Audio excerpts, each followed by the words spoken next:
गण गण गणात बोते गण गण गणात बोते गण गण गणात बोते. गजानन महाराज की जय. गजानन महाराज की जय. श्री गजानन विजय ग्रंथ अध्याय 8. श्री गणेशाय नमः. हे वसुदेव देवकी नंदना, हे गोप गोपी मनरंजना, हे दुष्ट दानव मर्दना, श्री हरी पाव माते. तुझ्या प्राप्तीचे साधन कर्माधिकांचे अनुष्ठान, पराभक्तीचे सेवन करणे आहे अपात्र मी. तुझी ज्ञानदात्री शास्त्रे सारी, गीर्वाण भाषे भितरी त्यांचे सांग करू हरी. सेवण ते कवण्या रीती, गीर्वाणाचा नसे गंध, त्यातून माझी मतिमंद. कमलातील मकरंद बेडुकाला मिळतो कसा. अन्नदाणी तुझी प्राप्ती, जरी करून घेऊ श्रीपती, तरी धनाचा अभाव निश्चिती. दारिद्र्य पदरी बांधले त्वा, जरी करू मी तीर्थयात्रा, तरी सामर्थ्य नाही गात्रा. कशातही अंधत्व आता आले आहे दृष्टींते, ऐसा सर्व बाजूनी मी हीन दीन चक्रपाणी. दारिद्र्याचे मणीच्या मणी, जाती जिरोन मनोरथ, हे व्यवहारिक दृष्ट्या खरे जरी, बरी तुझी कृपा झाल्यावरी. स्वानंदाच्या सागरी पोहत राहे अहोरात्र, तुझ्या कृपेचे महिमाण आगळे आहे सर्वाहून. घनाच्या पाण्या लागून दाम देण्याची गरज नसे, मेघांनी आणल्या मनात, तळी विहिरी भरतात, निवळ खडकास फुटतात. पाट पाण्याचे पांडुरंगा, ऐशा त्या तव कृपेचा, दास गणू हा भुकेला साचा. घास एखादा तरी त्याचा, घाल माझ्या मुखात, त्याने मी तृप्त होईन. अवघ्या सुखाते पावेन, अमृताचा लागता कण, रोग सारी दूर होती. असो मागील अध्यायी, देशमुख पाटला ठाई, मुकामाते दुफळीबाई, येऊन बैसली हे ऐकिले. जेथ जेथी नांदे दुफळी, तेथे तेथी करी होळी. अवघ्या सुखाची रांगोळी, हिच्या पायी होत असे. क्षय रोग तो शरीराला, वा दुफळी रोग समाजाला. नेत असे यमसदनाला, प्रयत्न पडती लुळे तेथ. असो तळ्याची या काठावर, देशमुखाचा एक महार, करू लागला चरचर या खंडू पाटला पुढे. पाटील गावीचा अधिकारी, पाटील गावीची पांढरी, काही कामावरून खरी, कुरबुर झाली उभयंतात.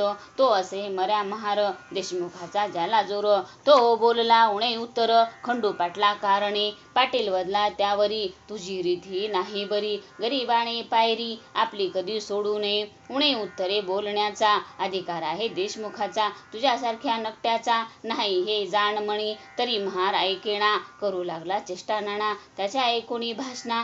पाटील खवळला मानसी, बाचाबाचीचे कारण होते अति क्षुल्लक जाण. कागद ठाण्या लागून पाठवणे होते पाटलाला, तो टप्पा न्यावयासी, सांगितले होते महारासी, की तू असा जा कोल्यासी, घासले टप्पा द्याया हा. ते ऐकोनी वदला महार, मी हा टप्पा नेणार, देशमुखाच्या आश्रितावर तुमचा डोळा हमेशा.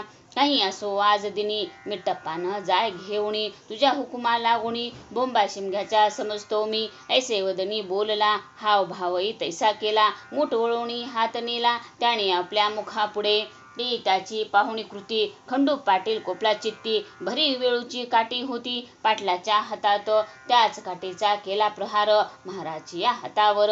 पाटील मोचा जोरदार, त्याने रागे केला प्रहार हा. त्या प्रहारे करुणी हात गेला मोडूनी, महार बेशुद्ध होऊनी पडता झाला भूमीवर. पाटील दुसऱ्या महाराला गेले टप्पा द्यावयाला, तो इकडे वृत्तांत कैसा झाला तो आता सांगतो. तो महार त्याच्या आपताणी नेला उचलून देशमुख सदणी, मोडला हात हे पाहुणी. देशमुख ते संतोषले, वा वा छान गोष्ट झाली, आपणा खुरापत काढण्या भली. ही अनायासे संधी आली, ती उपयोगी न दवडणे. त्यांनी त्या महारासी तात्काळ नेले कचेरीसी, समजाविले अधिकाऱ्यासी. खोटे नाटे विबुध हो, कोटे ही दोन पक्षात, वाकडे आल्या यत्किंचित, काट्याचेच होतात नाही ते अवलोका. फिर्याद त्या महाराची पुस्तकात नोंदली साची, आज्ञा झाली अधिकाऱ्याची, पाटील पकडून आणावया. दिशेगावी झाली पुकार, उद्या आहे पडणार पाटलाच्या पदी थोर. बेडी करी हातकड्या ते खंडू पाटला समजले, धाबे त्यांचे दणानले, तोंडचे पाणी पळाले, झाला अति चिंतातूर. ज्याशी गावी मी वाघापरी वागत होतो आजवरी, तेथेच का हा श्रीहरी प्रसंग आणला बेडीचा. अब्रुदारास अपमान, वाटे मरणाहून मरण, बंधू गेले घाबरून, काही विचार सुचेना. खंडू हताश होऊन बसला. तो एक विचार सुचला त्याला. श्री गजानन महाराजाला साकडे हे घालावे. त्या साधूंचे वाचून या संकटाचे निरसन करणारा न कोणी यान राहिला या भराडी. लौकिकी यत्न करण्याला बंधू गेले अकोल्याला. खंडू पाटील नीट आला समर्थांकडे रात्रीस. येताच केला नमस्कार शिर ठेविले पायावर. महाराजाला कठीण भार प्रसंग तो माझ्यावरी. सरकारी कामानिमित्त मी एका महाराप्रत तळ्यापाशी ताडिले सत्य करातील काठीने. त्याचा ऐसा परिणाम झाला काट्याचाच नायटा केला. देशमुख मंडळींनी भला माझे हित करण्यास त्यानिमित्त कैद मला होण्याचा उद्या प्रसंग आला. समर्था माझ्या इज्जतीला तुझविन कोण रक्षील. उद्या येतील राजदूत मला इथून नेण्याप्रत. भेटी ठोकुणी पायात ऐसे आज ऐकिले त्यापेक्षा गुरुवरा. गळा माझा इथेची चिरा ही घ्या तलवार देतो करा. वेळ करू नका हो अब्रुदारा कारण बेइज्जत हेच मरण. अपराध झाला माझा त्यातून अति अल्प दयाळा. त्या अपराधरूपी खड्याचा हा डोंगर झाला साचा. अभिमान माझ्या अब्रूचा धरा समर्था एकाळी. जयद्रथाच्या वेळेला अग्निकाष्ट भक्षण्याला होता अर्जुन तयार झाला. केवळ आपल्या अब्रूस्तव तेथे भगवंताने भली अब्रू त्याची रक्षण केली. प्रभूने वस्त्रे नेसविली द्रौपदीला सभेत. तेवी मम अब्रू ही पांचाळी देशमुख कौरवांनी आणली. नग्न करण्यासाठी भली तिचे करा हो रक्षण. ऐसे वधून समर्थाला पाटील रडू लागला. आसवाचा तो चालला पुरनेत्रा वाटे हो. घरची माणसे चिंता तुर आधीच होती झाली होती फार. हे त्यांच्या शोका फार तो सांगावा कोटवरी. इकडे समर्थानी भले दोन्ही हाती कवटाळिले. खंडू पाटला हृदय धरले त्यांचे सात्वन करावया. अरे काम करत्या पुरुषाप्रथ ऐशी संकटे येतात. वरच्यावरी जाण सत्य त्याची चिंता वाहू नको. स्वार्थ दृष्टी बळावता ऐसेच होते तत्वता. खऱ्या नीतीची ही वार्ता अणु मात्र त्या कळत नसे. तुम्ही पाटील दोघे देशमुख दोघे जण एका जातीचे असून एकमेकांचे नुकसान स्वार्थे करू पाहता.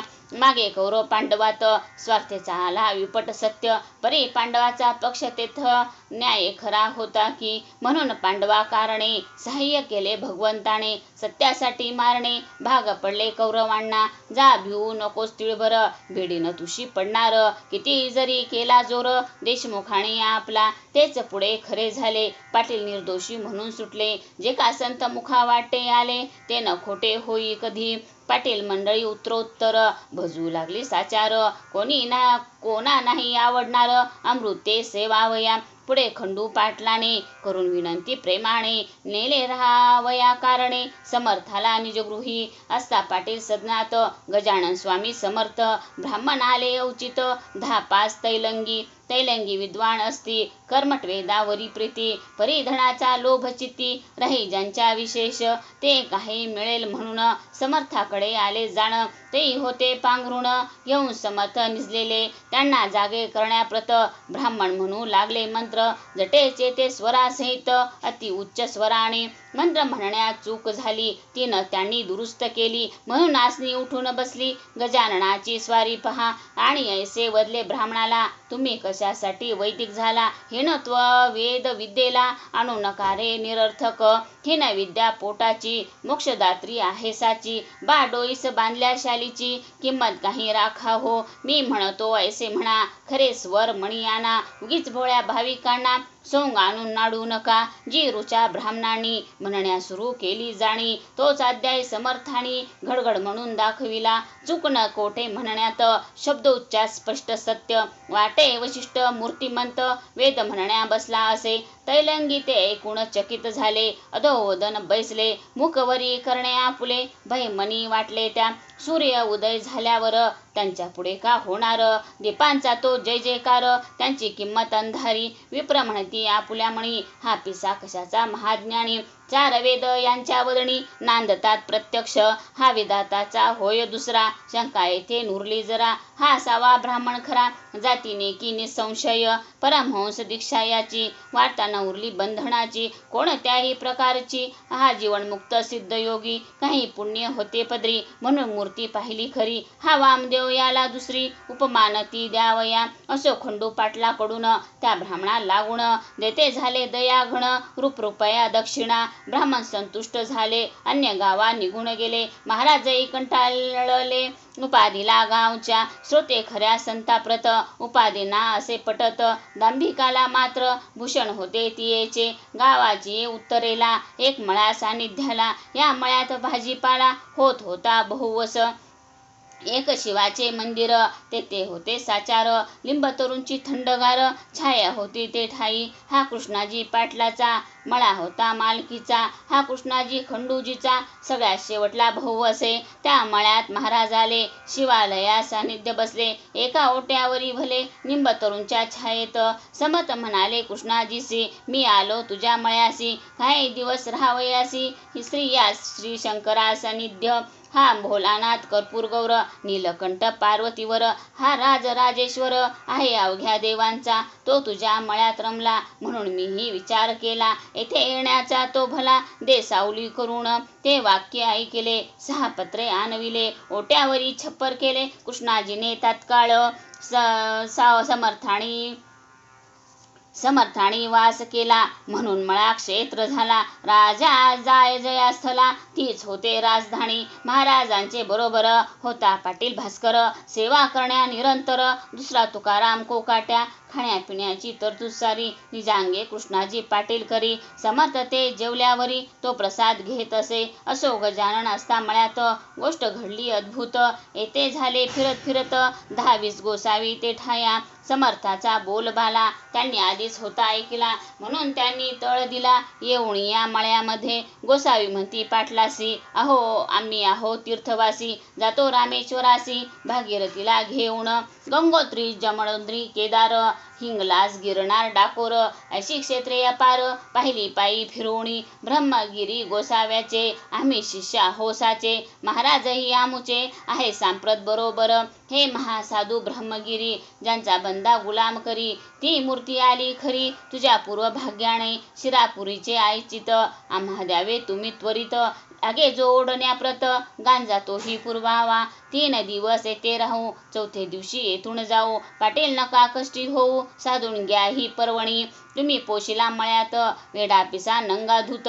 मग आम्हा देण्या ऐचित. मागे पुढे का पाहता. गाढवासी पोशिती गाईस लाथा मारिती. ते का म्हणावे सन्मती. पहा विचार करून. आम्ही गोसावी वैराग्य भरीत. जाणतो अवघा वेदांत.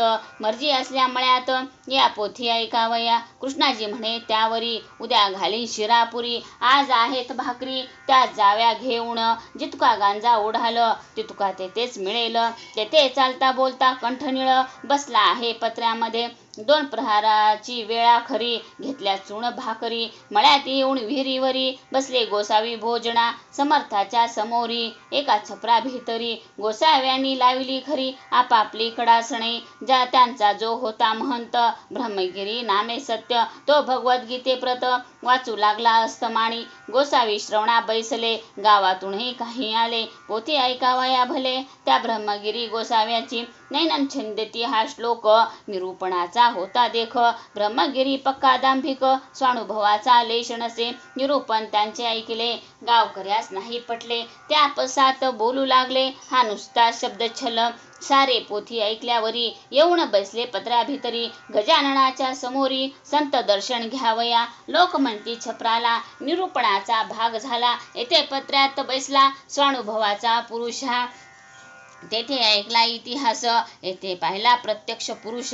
या भाषणे गोसाव्यास राग आला काहीसा. अवघे गोसावी गांजा प्याया बसले होते घेऊन या. त्या पत्र्याची आठाया चाली चिलीम गांजाची. पत्र्यात पलंगाच्या वरी बसली होती समर्थ स्वारी. चिलीम भरून वरच्यावरी प्याया देई भास्कर. त्या चिलमीच्या विस्तवाची ठिणगी पलंगी पडली साची. ती पडताना कोणाची दृष्टी न गेली तिच्यावर. काही वेळ गेल्यावर निघू लागला धूर. पलंग पेटला अखेर एकदम चहू बाजूनी. तो प्रकार पाहता भास्कर बोले सद्गुरुनाथा. पलंग सोडा शीघ्र आता. या खाली उतरून.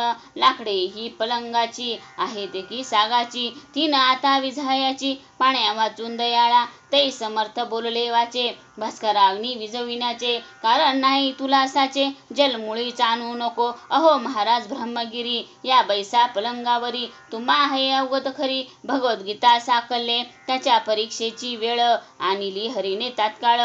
ब्रह्मान जाळी अनळ याचा प्रत्यय दाखवा. नैनम छंदिती श्लोकावर व्याख्यान केले एक प्रहर.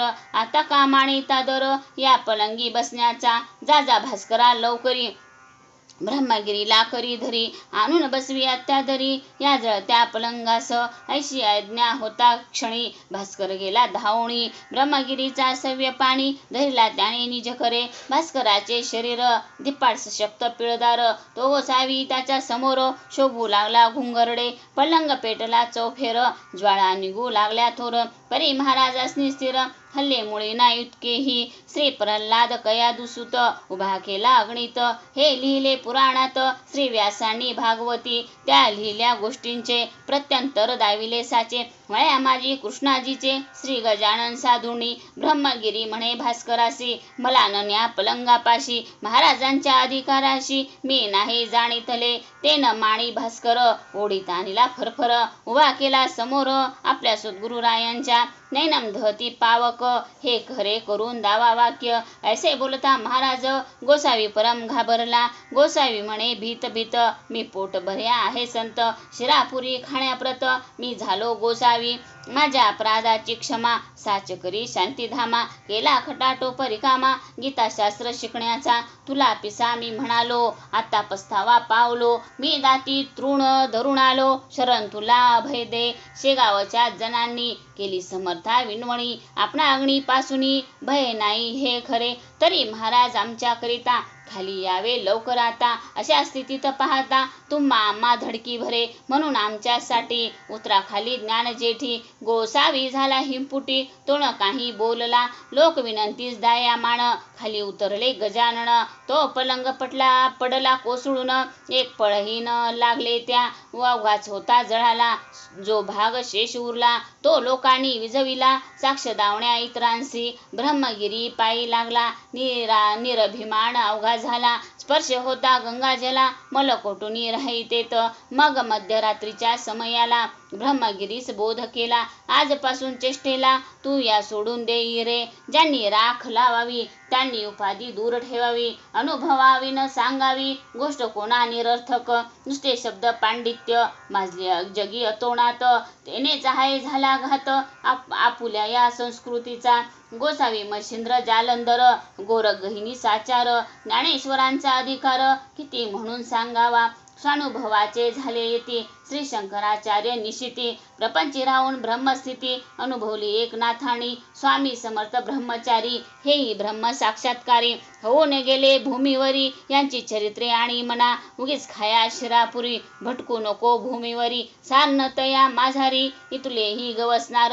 ऐसा बोध ऐकला ब्रह्मगिरी विरक्त झाला. प्रातकाळीच उठून गेला कोणान भेटता शिष्यासह. ही गोष्ट दुसऱ्या दिवशी कळली अवघ्या गावासी. जो तो आला पहावयासी मळ्यात जळलेल्या पलंगाते. हा दास गुणू विरचित श्री गजानन विजय नामे ग्रंथ. तारो भाविका भवाब्दित हिची इच्छा दास गणू. शुभम भवतु श्री हरिहरार्पण नमस्तु. इति श्री गजानन विजय ग्रंथस्य अष्टमोऽध्याय गोडहा. गण गण गणात बोते गण गण गणात बोते गण गण गणात बोते. गजानन महाराज की जय. गजानन महाराज की जय.